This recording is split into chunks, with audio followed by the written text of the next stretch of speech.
Antonio Tesolin, presidente della Proloco di Cesarsa della Delizia. Il progetto País di Rustica Amor del PSR è concluso. Quali sono gli itinerari per le biciclette che sono stati messi in un portale web e in un'app per i telefonini? Sì, abbiamo approfittato di questo progetto per poter rendere visibile, percorribile a tutti che si muovono con le biciclette su a piedi,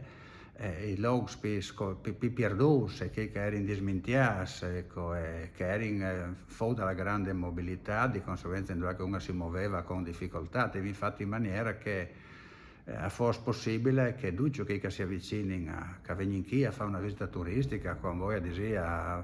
a bere un po' di vino, o guardare un ambiente, o trovare o di un fiume o di una roia, di permettergli di poter godere di che roba qui. È un'app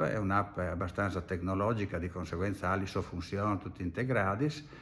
Si chiama strade, vi lo dico in italiano, strade, paesi, strade, tagliamento fvg.eu, che permette di poter entrare sul portale e dopo su che poter muoversi con l'installazione dell'app, di poter muoversi e girare su tutti i percorsi e trovare le robe più interessanti che sono. Non sono i grandi iglesi, i grandi musei, i grandi casi, che sono i ciacchesti, metodi in selezione, però qui si cerca di valorizzare che roba picciola, la roba minore, la roba che è curiosa, che uno cerca i mulini, salvo sapere come era la vita contadina, al cerca di capire per sé che local viene chiamato con un